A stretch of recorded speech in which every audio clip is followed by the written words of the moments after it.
Hi, and welcome to ScreenPlay, where we discuss everything pop culture, from music to movies and celebrities to comics. I will be your host, Lexi Mozinski. Today we will be joined by our culture writers, Alex Dreyer, who will be talking about his upcoming article on who should be in the Marvel Universe, and Tony Robinson, who will be talking about his article on Cuphead and 1920s cartoons. We will then have a video from Nick Micah about why we should watch The Flash. And finally, we will be joined by Katie Heath, who will be here to tell us about her in-depth knowledge on the Marvel Universe. So, Alex, you wrote your article on what characters should be coming in to the Marvel Universe in terms of like movies and things like that. Do you have any specific characters in mind that you think should be introduced into the cinematic world of Marvel? Yeah. I wrote that article like 2 days ago, and right then and there, like right before like it came out, Marvel was already in talks of buying Fox, 20th Century Fox, and they were gonna get the X-Men and Fantastic Four back, and I was like, yeah, finally. But if that deal, like. If like that deal just doesn't go through, and like Marvel Studios can't get the rights back, then I would have to say that the next character that I would look forward to in the cinematic universe is probably Venom. Venom? What could you tell us about Venom as a character that would make him interesting in the Marvel Universe? Well, I haven't like read a whole lot of comics, but like Venom is basically like the opposite Spider-Man. Yeah, he's in the older movies, isn't he? And he's in a couple of the video games too, I think, from like the PS1 era. Yeah, I don't think anyone liked the Sam Raimi Venom, like this Venom from Spider-Man 3. Like, no, I want to see I just want to see like the original like Venom having someone else play him. Like, I think that Venom would be really great because. Like DC goes through a similar thing where like one character, the most recognizable character, gets like all the coolest villains. Like Batman has, the Joker and Bane and so forth. Yeah, Spider-Man's basically this. He gets all the coolest villains and so now that Marvel like has Spider-Man, like why not have some of the coolest characters from the Spider-Man comics? Like, I can totally agree with that. Yeah, like I remember like playing the games and stuff back then with Venom, and I always thought he was one of the coolest villains because he's kind of like anti-Spider-Man. So yeah, that's really cool. Awesome, thank you so much. Yeah. And now we also have Tony, who wrote his article about Cuphead and 1920s cartoons. So do you want to tell us a little bit about how Cuphead and the 1920s cartoons kind of relate together and kind of what you wrote about? Yeah, absolutely. So Cuphead is one of those games that's kind of like a gem. So we're talking like not just your typical, old school game. We're talking about a game that's set with dark cartoons, dark themes that was like in the 1920s. So we're talking Felix the Cat, old school Mickey Mouse, you name it. Like you can see these renditions in Cuphead. It's like, it would be like if like a time traveling machine. This is what Cuphead is. It's a gem that has allowed modern day gamers to enjoy what old school cartoons were like. Gotcha. Like, I've heard a lot of things about Cuphead 2 as a game that it's extremely difficult. As somebody who's played it yourself, I'm assuming, right? Oh yeah, absolutely. It's definitely one of those games that's extremely difficult. What would you say makes it so difficult as a game? See, I think what makes Cuphead stand out the most is, besides its graphics and like its old school feel and like it's their soundtrack that really brings the game back to life. But one of the things that really stands out in Cuphead the most is like its gameplay is very simplistic. It's a platformer and it's a boss battling game. That's it. 2D. It's nothing really hard, nothing really grand about it. But what makes it difficult is that the game has a random generated engine that also makes it, you have to learn to play and learn from your mistakes to move forward. These are a few things that Cuphead has really established really well. And that's one of the things that kind of makes it difficult because every time you die, essentially, is because of a mistake you made. Mm-hmm. So because of that, you have to learn from your past mistake, as well as learn about specific mechanics and things of that sort that the bosses and the platforming aspects have. So in order to get a better hand on the game, you have to learn with the game as well. And I think Cuphead really brings that all together in this very, very, very nice game. Yeah, from what I've seen of the art of it, like, it looks super old school Disney, and I think it's really awesome that they brought that, like, into 2017, so that's really cool. Oh yeah, absolutely. And like from the soundtrack to like the jazzy takes to like everything that has like eyes and teeth, and it's really dark, and you can tell that really is a rendition of 1920s cartoons. And we're not even talking about just the cartoons. There's old school references to like Street Fighter 2, really old school games that really work out in this game, and they bring in enough subtlety. With the game being simplistic, it really allows you to take in the different aspects of the game. Awesome. Thank you so much, Alex and Tony. So now we will take a look at our video segment for the week, which was produced by Nick Micah. Nick gives his quick and flashy take on why we should start watching the CW's hit show, The Flash. Released in 2014 on the CW, The Flash is now in its 4th season and is available on Netflix.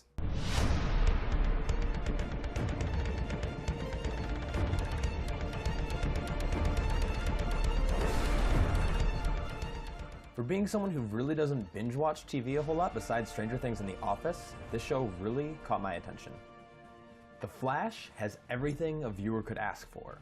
Action, drama, love, deep relationships, character development, it has mystery and suspense, and most importantly, superheroes. While The Flash may not have been the most well-known superhero, he was always a part of our childhood. The show does a great job at developing Barry Allen as a character, as well as introducing more of the comic book fan base. Throughout the series, you get to see heroes like the Arrow, Firestorm, and even Vibe. You also get to see some pretty cool villains as well, like the Reverse Flash and Zoom. While it's nice watching bad guys get beat up, it's a nice aspect of the show to see character development. Watching Barry Allen, or should I say, the Flash, learn about his abilities and improve them is just a sight for sore eyes. It's nice to see character change over time and restructure their values and morals. At the start of the show, Barry is very focused on his family and what's happened to his past. But as the show goes on, he slowly starts to realize that it's awesome to live in the present, and it's worthwhile to live in the present, as well as planning for the future. So I think encompassing all those aspects into the show really gives it a very strong dynamic. My favorite part of the show is actually between Barry and his godfather, Joe West. Barry's mom was killed by the Reverse Flash, and the murder was framed on his father, who then had to serve a life sentence for it. This happened while Barry was a kid, so the father-son aspect that the viewers get to see here between Barry and Joe will leave you in tears. It's not only touching but refreshing to see Barry and Joe have these heart-to-heart moments. While Barry still gets to see his father in prison, those moments are just as special. Barry's father, who's in prison, has this really interesting understanding on how the world works, and even though he's behind bars for a murder that he didn't commit, it's really cool to see how much love and respect and understanding he has for Barry and his character. All in all, if you're looking for a show to binge or another way to let loose the floodgates, I highly recommend watching The Flash on Netflix. I promise that every episode will have you hit play next, and yes, Netflix, I'm still watching. And welcome back. I am now here with Katie Heath. Katie is a psychology major, a junior, a Virgo, and she loves wiener dogs so much, she even has a tattoo of one. So Katie, we are here to talk about the Marvel Universe, as you can see with your Captain America shirt.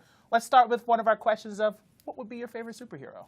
I would obviously have to say Captain America. I think he was really the first character from Marvel that I fell in love with, that I thought, this guy stands for something that he wants to make the world better. And I can really identify with that because I want to make the world better too.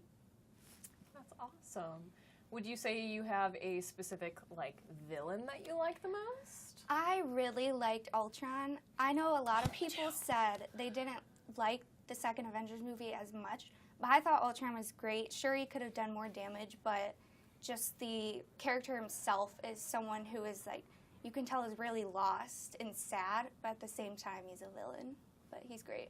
Gotcha. I am one of those who's guilty that I wasn't a big fan of Ultron. Definitely believe that he should have been more just like that bomb character. I was like, come on, we need more substance.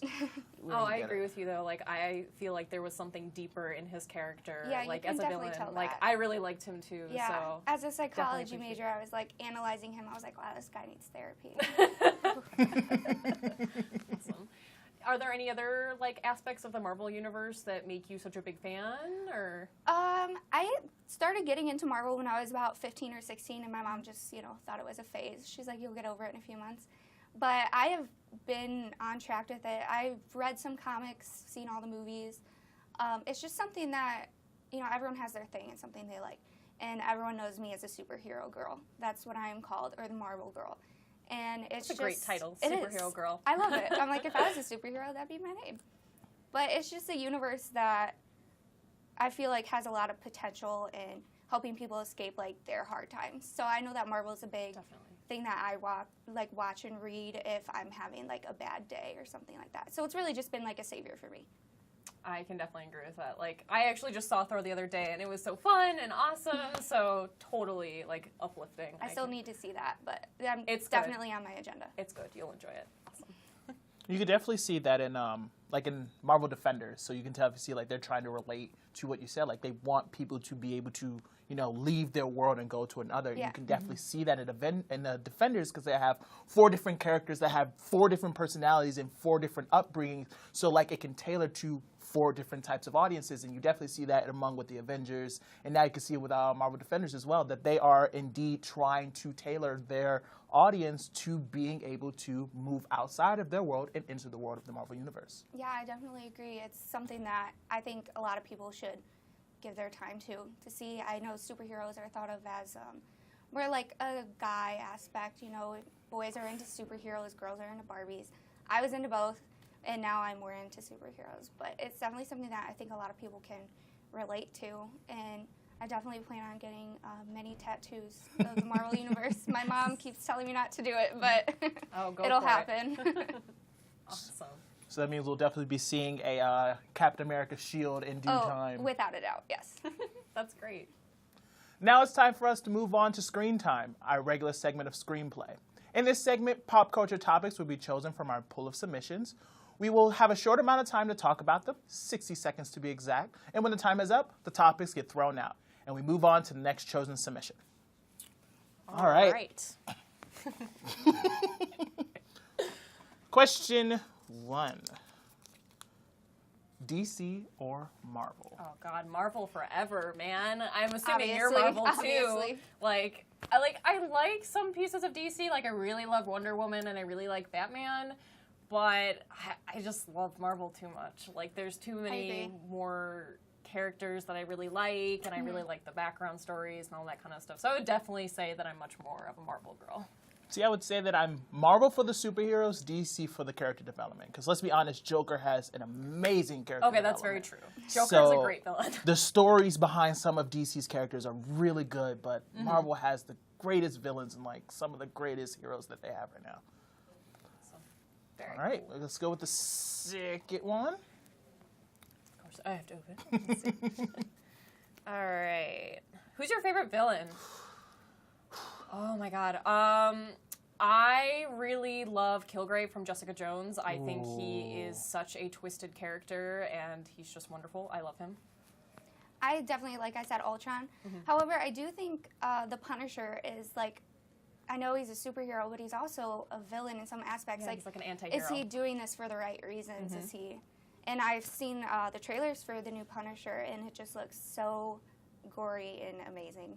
So I'm very excited to see that. Yeah, it looks good. I have to say Thanos is my favorite. Of Marvel course, villain. the biggest, baddest, So. biggest, baddest of all. Awesome. Alrighty, well, that concludes this episode of Screenplay. Join us next time for more talk about pop culture and things going on in the community. If you would like to show your love for Screenplay or have suggestions for us or would like to be on the show, find us on Twitter at @AUSpartanMedia or tweet us using the hashtag #AUScreenplay. And a big thanks to our guests, Katie and Alex, for being on the show today. We are your hosts, Lexi and Tony. Until next time.